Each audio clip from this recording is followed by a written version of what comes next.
Now is a great time to be a fan of beat-em-ups. With amazing games like Shredder's Revenge, Streets of Rage 4, and Double Dragon Gaiden, just to name a few, the genre has never been better. But did you know that there is a whole world of amazing fan-made beat-em-ups that are free to play, and in some cases as good as stuff like Shredder's Revenge? Today we're going to be exploring some of these games, and if you're a fan of the genre, you absolutely must check these out. This is Beats of Rage, a fan-made game that was released in 2013. The game itself is okay. It models itself heavily on Streets of Rage 2, hence the name, but swaps out the sprites of that game in favor of characters from the King of Fighters series. Gameplay is similar to Streets of Rage. You have your basic attack combo, grabs, jumps, attacks, specials, as well as like the forward special made popular by Streets of Rage 2. The gameplay here is fun, but nothing special. It's worth checking out as a curiosity, but certainly not a must-play. I felt the need to talk about this game though, because this is the game that opened the door to the rest of the games on this list, as well as dozens of other amazing beat-em-ups. After the release of this game, the developers made the code open source, and a development engine known as OpenBore, or in other words, Open Beats of Rage, was born. Although the engine can be used to make just about anything, it is primarily used for beat-em-ups, and there have been some amazing games that have come from it. Our first game on the list is Fighter's History. You may know this game as the fighting game that Capcom sued for being too similar to Street Fighter. It's an interesting piece of gaming history. Capcom sued Data East, the makers of this game, for featuring characters and moves too similar to Street Fighter. They lost, as the judge ruled that many of the moves and characters were too broad to be owned by Capcom or copyrighted. Like, for example, you can't copyright a kick or a fireball and things like that.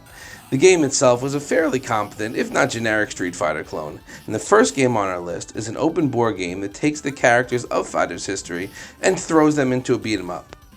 You get most of the cast here, and as you play, you could also unlock many of the cast from SNK's Aggressors of Dark Combat, which is a really obscure game, which I know about, but I've never actually played. What I really enjoy about this game, though, is the robust move set of each fighter. These aren't just the characters' palettes swapped into a beat-em-up. All of them have all of their moveset from Fighter's history. This is one of my favorite things about the engine. It puts fighting game characters into a beat-em-up, but still leaves them with all of their fighting game moves, complete with button commands like quarter circle forward punch in order to throw a fireball, for example. In addition to that, you also have the standard beat-em-up tropes, basic attack combo, grabs, jump attacks, specials, things like that. This robust moveset is really fun to use and keeps the game from feeling repetitive like this genre often falls into. Defensively, you also get an invincible backdash, performed by pressing down and jump, and you're going to need it. This game starts off simple enough, but definitely ratchets up in difficulty towards the end. The last level here is just insane, and has you squaring off against mobs of every enemy in the game, as well as a boss rush, which has you fighting every boss in the game 2 at a time. I cannot imagine being this level without dying a ton. There are some really cheap hits, and sometimes you just get mobbed and virtually one-shot as you are juggled to your death. So really playing smart with your invincible backdash and special moves is going to become vital in order to survive. And luckily, you could also give yourself infinite lives and continues. So you'll be able to beat the game just by quarter feeding, if nothing else. In between levels, you could also change characters, which is nice, as it further keeps the game from becoming repetitive. And you're going to want to play around with all the characters, because the character roster here is definitely not balanced. So you can probably have to play around a bit to find the character you like. Take, for example, not Chun-Li here. She's fast, and her special bar fills up fast, meaning you'll have more access to your super, but she's so weak. It really was a slog killing enemies, as all of the attacks felt like they did almost no damage. Also, since she definitely does not have Chun-Li's lightning leg attack, smashing the attack button would do it, causing less damage than just finishing my combo. I had a lot more fun playing with some of the stronger characters. Take, for example, this guy, who's definitely not Ryu. His attacks are strong, and he has an insane super, which does a ton of damage. Or, not Zangief here, whose command grabs do a great job of controlling mobs to keep you from feeling overwhelmed. Lack of originality aside, this is a fun game, with tons of enemies to punch and a nice varied cast of characters. It's not the best game on the list, but it is a good introduction to what this engine is capable of, and a ton of fun to play. Rage Force is an 8-bit beat-em-up with a similar graphical style to the fighters on the Neo Geo Pocket Color. You know, stuff like SNK vs. Capcom and King of Fighters R2. The bulk of the characters are new. There are 24 selectable fighters, and 16 of them are original for this game. At least as far as I could tell, because I couldn't place what other games they could be from. 8 of the characters are familiar and include some big names like Ryu, Bison, Ultimate Rugal, Terry Bogard, and Guile. Gameplay here is solid, with a simplified control scheme to execute special moves. Rather than having to input fighting game commands, Rage Force has a special move button. Pressing this button, along with different directions, will execute different special moves. In addition to that, there is a super move button that you could use when your meter is full to do big damage and clear out crowds. Just because the controls are simplified does not mean the combat is. Each character has a nice moveset, and you can combine attacks in different ways to create combos, including some limited juggling, which are typically like 2 to 4 hits before the enemies get knocked away to safety. There is a nice amount of enemy variety here. You have your basic thugs that go down quickly and don't pose too much of a threat alone, but as the game progresses, the enemy variety increases, as does their method of attacks. You will run into big thugs that block attacks and do big damage, karate masters that roll to dodge and throw you when they get a chance, and enemies that drop kick you from a distance, just to name a few. You will quickly learn the enemy patterns, but managing the mobs of different enemies require a good mastery of the game's combat system and your character's special moves. With its diverse cast of characters, nice variety of enemies, and simplified control scheme, Rage Force is a game that is easy to play but hard to master. Fans of the genre and newcomers will find a lot to enjoy with this one.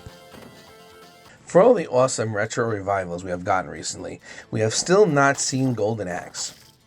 Sure, Sega released a trailer of an upcoming Golden Axe game, which looks to be like some kind of 3D beat 'em up. I can't say I'm super excited, but I'll give it a chance. I think what fans really want, at least I know what I really want, is for Golden Axe to get the Streets of Rage treatment, and for some reason, it just hasn't happened. Which brings me to the next game on the list. Golden Axe Myth is a fan-made prequel to the original Golden Axe. In it, you play as all 3 heroes from Golden Axe, as well as Death Adder, before he became corrupted. The story in this game has an ancient evil using the power of the axe to wreak havoc on the land, and it's up to our heroes to secure the axe so it can never do harm again. Well, you can kind of guess how that turned out. The gameplay here is great, and will feel immediately familiar to fans of the series. The characters play exactly as you remember, along with a few added special moves and some new defensive options, such as a vertical and horizontal dashes, as well as a block, which serves as a parry. Of course, the magic system is in full effect here as well. Just like the classics, you collect potions, and you could trigger them for some truly awesome screen-clearing effects. Of course, it wouldn't be Golden Axe without monsters to ride, and this game does not disappoint. The blue and red dragons return, and there are some new creatures here as well. My favorite was the giant frog. This massive beast could pounce on enemies and whip them with his large tongue. He can't walk, so you have to hop everywhere. When I first discovered him, I thought that was pretty lame, but as I used him, it was just so much fun, pouncing all over enemies and slapping them around with my tongue. There are a few new features here as well. In addition to the gnomes that drop health and magic, there are also shards you can collect to boost your attack and defense. Every shard gives you a 10% boost, but you lose half of them upon death, and all of them upon continuing. There are also branching paths, which mean you won't see everything on your first playthrough, as well as some unlockable characters, such as Death Adder in his original skin. There are also hidden areas and treasure chests to find in every level, which offers extra potions and power-ups. So add all this up, and you get a lot of fresh touches to a classic formula. The graphics here are completely new, yet familiar. All the heroes have been redrawn. And you'll run into a lot of the familiar enemies, all with beautiful new sprites, as well as a bunch of brand new enemies. The game looks magnificent. It's bright and colorful, and all the environments are exactly what you'd expect from a Golden Axe game. Golden Axe Myth is a fantastic game. If you are like me and you love this series, you absolutely must play it. It's everything you want in a new entry to the series, and thank the fans for giving us what Sega refuses to. I always thought Art of Fighting was such a cool game. When it was released, there really was nothing like it. The emphasis was on a single-player story mode, where you play as a pair of martial artists trying to rescue a girl who was kidnapped by a gang. I always played as Rogue, who quickly became my all-time favorite fighting game character.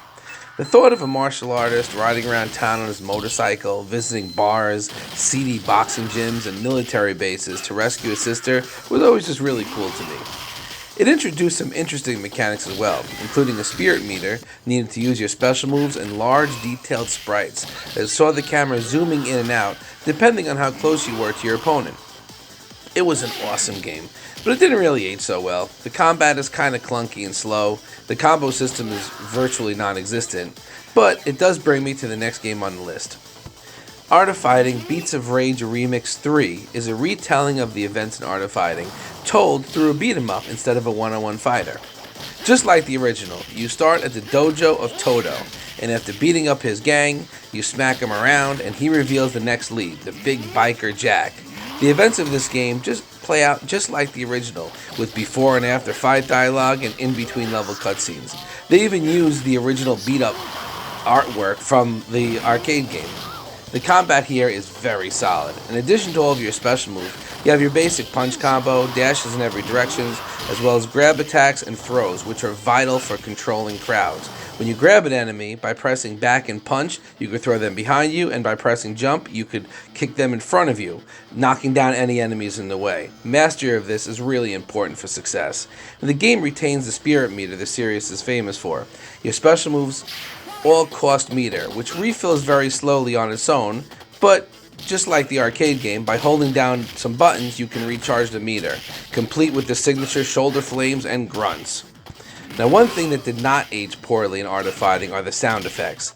The impact of the hits and specials in Art of Fighting are among the best in fighting game history, and they are all here, which adds a tremendous amount of oomph to your attacks and makes defeating enemies extremely satisfying. There are also multiple endings and unlockables. Spoilers here, if anyone cares about a spoiler for a nearly 30-year-old game. The final boss is a mysterious martial artist in a mask, who we all know turns out to be Ro and Yuri's father, Takuma Sakazaki. Fans of the series will also know the connection to Geese Howard. Well, multiple playthroughs here unlock Geese as the final boss instead of Takuma, as well as the Bogard brothers as playable characters. This is a really nice fan service and adds more variety to the gameplay. Speaking of variety, in addition to the beat-em-up stages, there are also bonus levels that have you racing on your motorcycle, fighting enemies, and dodging obstacles. It's a nice diversion and a good homage to the series. This is one of my favorite open board games and one of my favorite beat-em-ups in general. It does a really nice job of taking an outdated fighting game and turning it into something modern and fun. Fans of the series will absolutely love this game, but even newcomers will find a very solid beat-em-up here.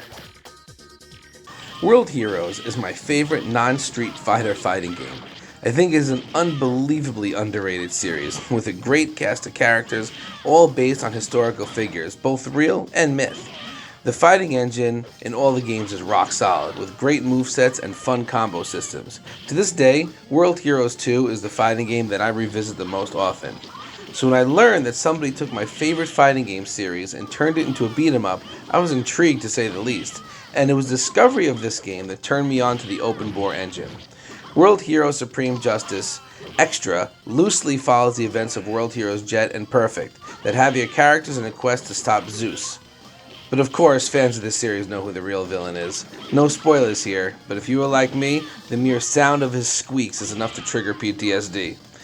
You get a pretty good character selection here. Not every character from the series is playable, but the roster does a nice job of giving most of the fan favorites, including my personal favorites, such as Hanzo and Jean. Gameplay here is what really shines. Every character has a robust moveset, all of their specials from the series are present, and there are some new moves as well, such as Muscle Power's chain throws. Every character also has a punch and a kick that can be chained to create various combos, as well as dash attacks, grabs, juggles, and more. Defensively, there are also a number of options, including evasion moves, blocks, and an invincible special that can clear away a mob at the cost of some health. The fighting engine here is made up of the best parts of some of the greats in the genre. It has the speed and fluidity of Shredder's Revenge, the dynamic moveset of Double Dragon Gaiden, with some crazy combos like you'd see in Streets of Rage 4. This is a fast-paced game with fluid combat and tons of options, which keep it fresh throughout the entire adventure. I can honestly say that I put this game on the same level of those modern-day greats. The speed and diversity of the combat is absolutely phenomenal, and with such a great character selection, I felt compelled to replay multiple times to see what they all had to offer. There is also some nice fan service here. One of the coolest features of the World Hero series was its deathmatch mode that had players fighting with a tug-of-war style life bar and traps littered throughout the arena. It was extremely unique and has never been done since. In this game, many of these obstacles can be found littered throughout stages and in boss battles. It's an awesome nod to an awesome feature, but even if you are not a fan of the series, the traps make the levels more interesting than your standard beat 'em ups and can be used to your advantage to add extra damage to your combos as well as juggle opportunities. I cannot speak highly enough of this game. If you're a fan of World Heroes, this game is a literal dream come true. But even if you have never played the series and just love a good beat 'em up, it doesn't get much better than this. In fact, the first time I played this game, it quickly jumped to the top of my all-time favorite beat 'em up list, and I didn't think a beat 'em up could get better than this, until I played the final game on our list. This next game is, in my view, the greatest beat 'em up ever made. This is going to be an unpopular opinion, but I place it above Shredder's Revenge, Streets Rage 4, Double Dragon Gaiden, Fight and Rage, and any other amazing beat 'em up you could think of. I don't say this lightly, as I absolutely love those games I just mentioned, but this next game is in a league of its own. And that game is Final Fight LNS Ultimate. Before we get into the game, let's just look at the character select screen. There are over 100 characters here and include the complete cast of many of the best beat 'em ups of the 90s. We have the entire cast of Final Fights 1, 2, and 3, Aliens vs. Predator, Cadillacs and Dinosaurs, Knights of the Round, Battle Circuit, The Punisher, Warriors of Fate, Street Fighter 2, 3, 4, and the Alpha series, along with a whole cast of guest characters, including favorites like Terry Bogard and my personal favorite fighting game character, Ro Sakazaki from Art of Fighting. And these characters are not just palette swaps. Every character comes complete with all the moves they are famous for, which means if you pick Terry, you have access to his Power Wave, Hard Knuckle, Crack Shot, and so on. What's even cooler is that they gave the non-fighting game characters robust new movesets to keep them competitive with their fighting game counterparts. So characters like Mike Hagar have their old moves, but are given a bunch of new ones, making them really fun to pick up and relearn. The combo system here is simply incredible. Special moves can be chained together, enemies can be juggled. The only thing limiting you is your own creativity. Well, that and the special meter. I had an absolute blast playing through this game multiple times and discovering the wild combos that can be put together. It's on the level of stuff like Marvel vs. Capcom.